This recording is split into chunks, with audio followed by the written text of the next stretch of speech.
Hi, my name is Carrie Case, and I'm going to be your facilitator for today's lecture. Today we're going to discuss subordination. Okay, we're going to talk about what subordination is and how to use it to combine sentences. So the first thing that we're going to start with is what is subordination.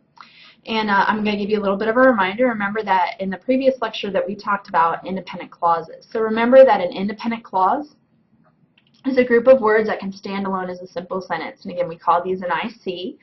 And they can stand out by themselves because they are complete sentences. The new thing that we're adding into this lecture is that we're adding in the concept of a dependent clause. And a dependent clause is a group of words that cannot stand alone. They depend upon an independent clause in order to create the complete sentence. Now it is tricky because we are dealing with conjunctions here, and sometimes the presence of the conjunction creates that dependent clause. And so it's not always very easy to tell where the dependent clause is, but it's usually very easy to tell where the independent clause is. So typically a dependent clause is led by a subordinating conjunction, and we're going to call this an SC today for a subordinating conjunction. So again, we're dealing with independent clauses, we're dealing with dependent clauses, and we're dealing with conjunctions in these methods of sentence combination. And so subordination is when we combine an independent clause and a dependent clause to create a complex sentence. So this is how subordination is different from coordination. Coordination, we are combining two complete sentences, two independent clauses. That's coordination, and they're compound sentences because we're joining two of the same kinds of sentences together, compound. But subordination is when we're joining a dependent clause with an independent clause, and because we have two different kinds of sentences, two different structures of sentence that we're joining here, that's called a complex sentence. So when you hear me refer to a compound or a complex sentence, then the thought in your mind probably should be triggered that I'm dealing with coordination for compound, subordination for complex. In these sentences, typically your independent clause is the more important idea.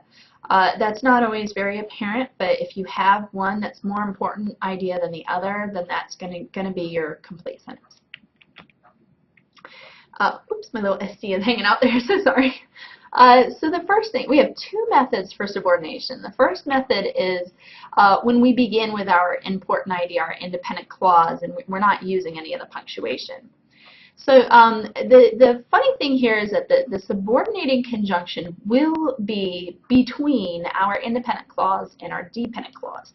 But the easiest way to understand this conjunction is a little bit like I'm going to show my age here, but a little bit like Yoda in the backpack on Luke's back in Star Wars. Is wherever Luke went, Yoda went too, because Yoda's in the backpack. So, so that's the easiest way to understand this, is the subordinating conjunction is like riding in a backpack on our dependent clause. So wherever our dependent clause goes, so does the subordinating conjunction. Now the other tricky thing about the difference between coordination and subordination is in coordination, if there is a conjunction, there's going to be some punctuation buddied up with it. When we're dealing with subordination, the conjunction does not have any punctuation anywhere near it, and you have to be very aware of that in order to punctuate well, because the most common error in subordination is to punctuate incorrectly. So our example here is we can finish our homework if Barbara leaves. So notice here that we can finish the homework is the more important of the two statements, because that's that if statement. That's the one that we need to get done no matter what, but it's contingent upon if Barbara leaves.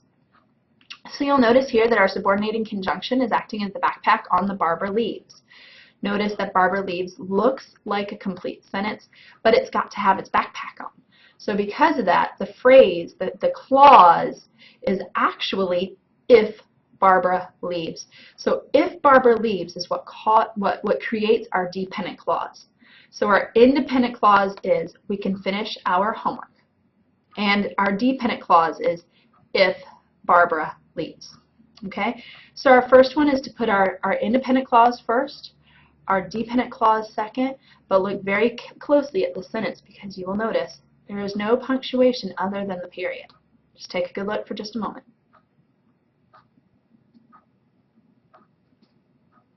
Okay, so when our conjunction is in between the two clauses, There is no punctuation until the period. Please remember that. Okay. So method 2, okay, again with my little subordinating conjunction hanging out there, so sorry about that. So method 2 of subordination begins with the dependent clause and uses a comma to separate the two clauses. So you'll notice here that we actually have some punctuation. But here's our little backpack, and the backpack is going to be hanging on to our dependent clause. So you'll notice that wherever the dependent clause goes, so does the conjunction backpack. When we lead a sentence with a subordinating conjunction, then the comma occurs in the middle of the sentence between the two clauses. It's very separated from that conjunction. So here again, it's the same example, just with this new formula of organization. So you'll notice that our dependent clause, again, and you can very clearly see that it begins with the little backpack clause, that it's if Barbara leaves, comma, we can finish our homework.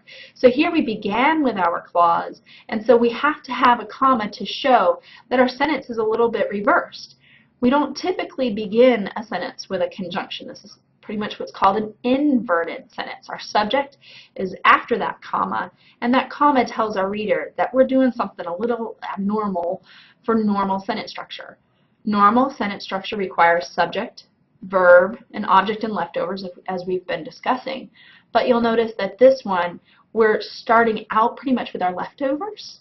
And so we need that comma to show our reader that we're doing something a little different. So take a minute to look at the sentence. Again, notice that our dependent clause is what starts the sentence, and that conjunction is what creates that dependent clause. And then we have to follow that dependent clause with a comma. Take a look at it for just a moment. So once again, you'll notice that the punctuation is nowhere near our conjunction. Nowhere near the conjunction. So when we begin with our conjunction, the comma is in the middle to show our reader where the separation of the two clauses occurs. Okay? However, in method 1, remember, no punctuation at all. So again, what makes this hard is not only remembering where the punctuation goes, but understanding the conjunctions and which conjunctions you may use are difficult.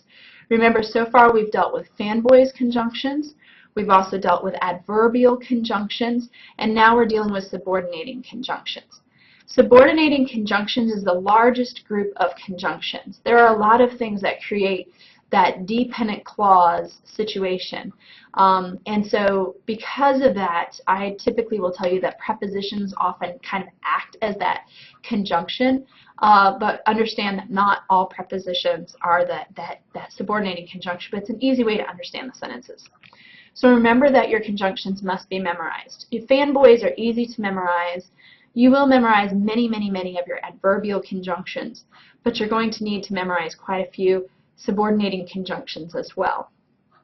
The more that you see, the more that you memorize, the more that you understand, the more you'll be able to identify new ones that come into your view of reading and exposure.